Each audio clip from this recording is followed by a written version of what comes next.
आप अगर इस वीडियो को पहली बार देख रही हैं तो चैनल को लाइक सब्सक्राइब करके बेल आइकॉन को दबा दीजिए ताकि आगे आने वाली हर वीडियो की नोटिफिकेशन आपको सबसे पहले मिल जाए। तो चलिए बढ़ते हैं इस कहानी की ओर।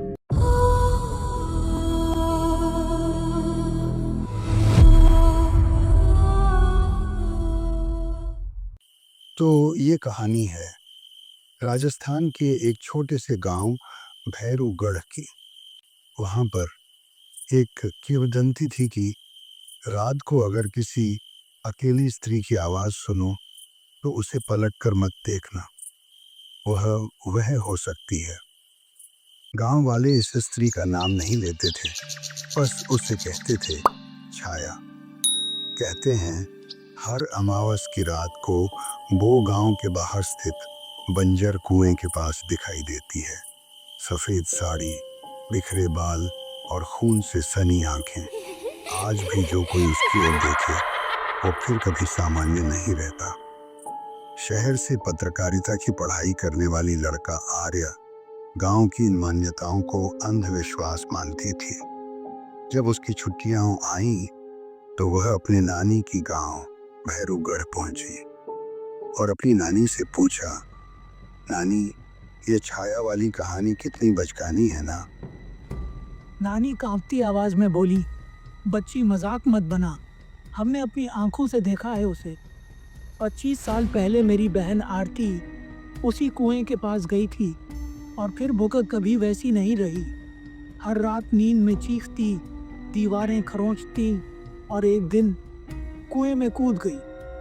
आर्या ने ठंडी सांस ली और बोली, मैं इस बात को नहीं मानती और जब तक मैं इस कहानी को गलत नहीं साबित कर देती तब तक मैं इस गांव से नहीं जाऊंगी। उसके बाद आर्या ने तय किया कि वह कैमरा लेकर अमावस की रात को कुएं के पास जाएगी। अगली रात करीब 11 बजे आर्या लालटेन और कैमरा लेकर चुपचाप निकल पड़ी। तब नानी ने उसे देखा तो वो आर्या को रोकने की बेहद कोशिश की, मगर वह नहीं मानी और निकल पड़ा। जब आर्या कुएं के पास पहुंचा तब वहां हवा एकदम थमी हुई थी। पास के नीम के पेड़ पर कोई पक्षी नहीं था। आर्या कैमरा ऑन किया और कहा, ये है भैरूगढ़ का वो कुआं जहां लोगों का दावा है कि वहां एक भूतनी आती है और मैं यहीं इंतजार करूंगी जब तक वो भूतनी नहीं आती। ये कहकर आर्या रिकॉर्डिंग बंद किया। करीब आधा घंटा बीत गया। फिर एक ठंडी हवा का झोंका आया। लालटेन की रोशनी जल बुझ रही थी। तभी आर्या ने देखा कि उसके सामने सफेद साड़ी में लिपटी एक स्त्री उभरी, धुंध जैसी। उसके चेहरे पर गहरे जख्म था, माथे पर सिंदूर और गले में टूटी हुई माला थी। ये देखकर आर्या की सांसें थम गई। वह हिल भी नहीं पा रही थी। उसे लगा जैसे उसकी पैर जम गया हो। तभी स्त्री ने धीमे से कहा, आर्या, ओ आर्या। ये सुनने के बाद आर्या ने सहम गया और सोचने लगा कि मैं तो किसी को नाम नहीं बताया, फिर ये कैसे मेरा नाम ली। तब स्त्री ने बोला, तू क्यों आई है मेरी पीड़ा जानने? जान ले, सुन ले और सजा भुगत। आर्या अब कांप रही थी, मगर आत्मा की आंखों में देखकर बोली, बताइए आपकी पीड़ा क्या है? भूतनी ने कहा, मेरा नाम था चंपा। मैं इसी गांव की बहू थी। पति से बेहद प्रेम करती थी, मगर ससुराल वालों को दहेज चाहिए था। एक रात जब पति शहर गया, इन्होंने मुझे इस कुएं में धक्का दे दिया।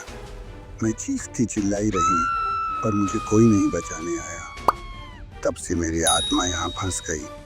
हर अमावस की रात में उस दर्द को फिर जीती हूँ। तू पहली है जो डरकर भागी नहीं, अब मेरी बात दुनिया को बताएगी। आर्या ने कांपते हुए कहा, हाँ, मैं आपकी कहानी सबको सुनाऊंगी। अचानक चंपा की आत्मा पीछे हट गई। उसका चेहरा शांत हुआ और वह धुंध में विलीन हो गई। सुबह गांव वालों ने देखा कि आर्या कुएं के पास बेहोश हुई पड़ी थी। और उसका कैमरा जमीन पर टूटा पड़ा था। उसे घर लाया गया। जब होश आया तो उसने पूरी कहानी सुनाई। लोगों ने पहले विश्वास नहीं किया, पर जब कैमरे से डाटा रिकवर किया गया तो उसमें एक धुंधली आकृति थी जो साफ बोलती सुनाई दे रही थी, तू मेरी बात दुनिया को बताएगी। गांव के सरपंच और सभी लोगों ने फैसला लिया कि कुएं को बंद कर एक स्मृति स्थल बनाया जाएगा। वहां एक पट्टी लगा गई, चंपा की आत्मा की शांति के लिए। बहुत से गांवों में दहेज प्रथा और स्त्री हिंसा के खिलाफ अभियान शुरू हुए। एक स्त्री की आत्मा तब तक भटकती है जब तक उसके साथ हुए अन्याय को स्वीकारा न जाए। डरावनी कहानियां सिर्फ डराने के लिए नहीं होती, वे समाज के पापों का आईना होती हैं। हर चंपा की कहानी सुनी जानी चाहिए ताकि अगली चंपा कभी न बने। तो दोस्तों, इस वीडियो में बस इतना ही। मैं आपका दोस्त दीपक जल्द ही मिलता हूँ फिर एक नई कहानी के साथ।